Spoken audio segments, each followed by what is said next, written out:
How do you test your 1 rep max? Should you test your bench press, squat and deadlift 1 rep maxes all in one session? And do you actually need to know your 1 rep max anyway? In this video, I'll answer exactly these questions and I'll test my own squat 1 rep max to give you an example. But before we start, let's first have a look at what the 1 rep max actually is. Your 1 rep max is the maximum amount of weight that you can lift on any given exercise for exactly 1 rep. And it is different from a single, which is a heavy set where you only do 1 rep, in that the 1 rep max uses all of your physical and mental energy to lift said weight exactly once. So it's impossible to do a second or even a third rep. Basically, the 1 rep max is a measure for your maximum strength on any given exercise. And this leads me to why knowing your 1 rep max can be very useful. Because the 1 rep max is a proxy for your strength, you can use it to track your progression over time. For example, if your 1 rep max increases over time, it means that you're gaining strength, which in turn means that you're making progress and your training is on point. In contrast, when your 1 rep max is decreasing or sits at the same number for several weeks or months,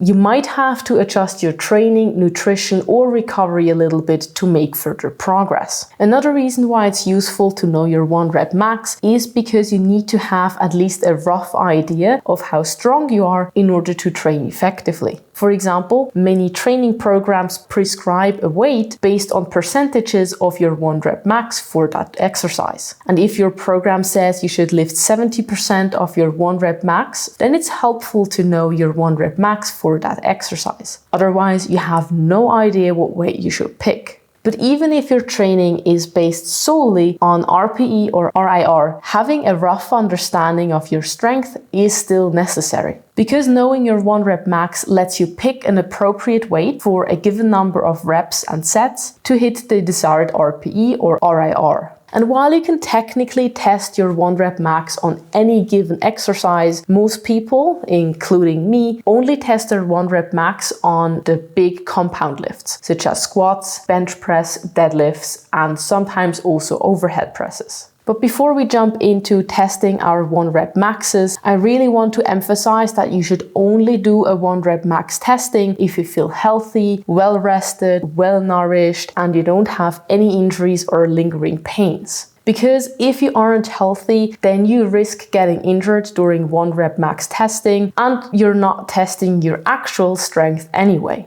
But with that said, let's have a look how to test your 1 rep max. The first thing you should do before testing your 1 rep max is a proper warm-up. As a general warm-up, I recommend 5 to 10 minutes of light cardio, followed by some dynamic stretching. For the cardio, just pick anything you like. That can be walking on the treadmill or doing jumping jacks. As long as your heart rate and core temperature are elevated, it really doesn't matter what type of cardio you do. The next step then is some dynamic stretching. The exact exercises will vary depending on what lift you're testing. The goal is to go through the motions, warm up your joints and tendons, and activate all the necessary muscles. After that, it's time for even more warm-up, but this time it's getting very specific. Basically, you're doing 4 warm-up sets of the exercise that you want to test later on. This will help you get ready for your heavy lifting, both physically and mentally, and you can practice your technique once more. And another quick tip is to rest as long as you need between your warm-up sets and before your testing set, because you want to feel ready after your warm-up set and not exhausted.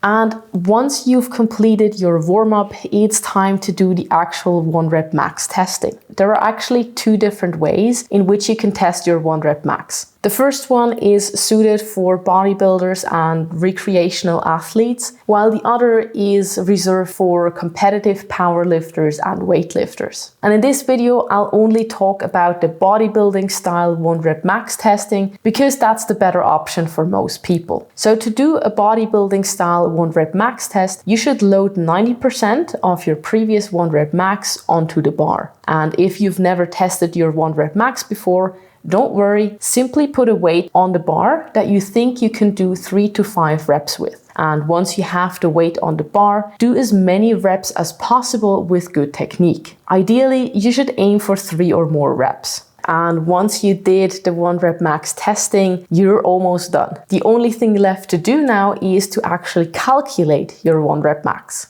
And it's pretty straightforward. To calculate your 1 rep max yourself, multiply the weight that you lifted times the number of reps you did times 0.033. Then add back the weight that you just lifted, and voila, you found your new 1 rep max. Alternatively, there are numerous 1 rep max calculators online that you can use if you don't want to do the calculations yourself. And I'll leave a link to one of those 1 rep max calculators in the description box down below. But just a quick disclaimer, regardless of whether you calculate your 1 rep max yourself or whether you use one of these online calculators, it will not be 100% perfect. However, if you are in the low rep range, so if you've got less than 5 or 6 reps, then the results should be pretty accurate. And I think for most people, this trade-off between knowing your exact 1 rep max and safety during 1 rep max testing is more favorable with this approach. Because I think for most people, testing their 1 rep max this way is much safer than literally maxing out.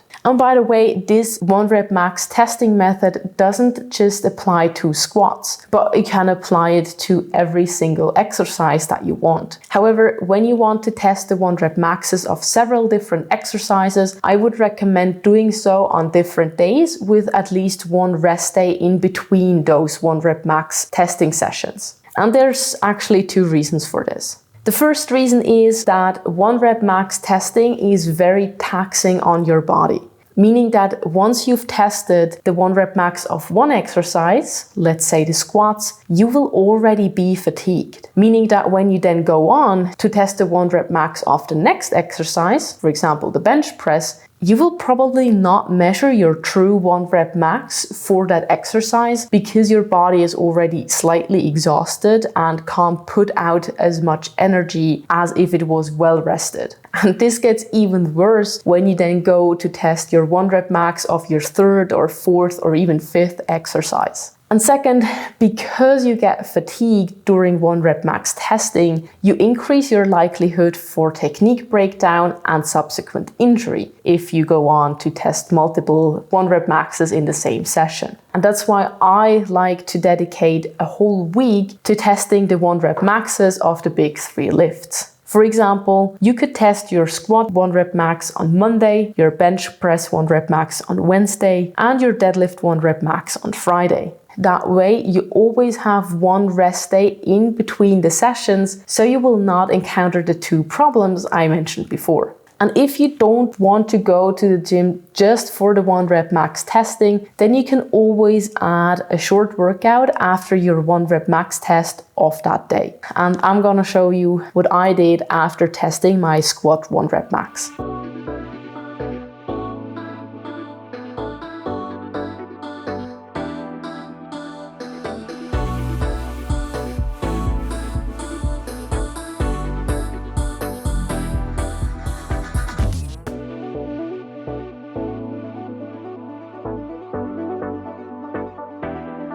But now that you know everything there is about how to test your 1 rep max, how often should you actually test it? Generally speaking, I would test my 1 rep max anything between once and 4 times per year. So that would be every 3, 6, or 12 months. Because testing your 1 rep max more frequently doesn't really make sense. First, your strength needs several weeks or even months to increase. So there's no point in testing your 1 rep max every other week because your strength will not have increased noticeably in such a short time frame. And second, testing your 1 rep max is very taxing on your body. So if you do it too often, then you might run into recovery issues down the line. And that's why I would recommend to leave at least 3 months in between 1 rep max testing sessions of the same exercise. But that was everything that you need to know when it comes to testing your 1 rep maxes. I also made a short PDF summarizing everything I've just talked about, so you don't need to go back to this video and rewatch it multiple times when you're in the gym testing your 1 rep maxes yourself. And this PDF also includes 3 sample workouts that you could do after testing the 1 rep maxes on your bench press, squat, and deadlift. And so the workout I just showed you is actually from this guide. You can download the PDF for free if you want to have it on your phone or print it out for your next 1 rep max testing session. And I'll leave a link to it down in the description box. But with that said, I'll end this video here. As always, thanks so much for watching, and thanks to all those who leave all these nice comments and subscribe to my channel. So if you haven't already, please join us and subscribe. Also like this video if you learned something new and enjoyed watching it. And I'm hopefully gonna see you in the next one. Bye!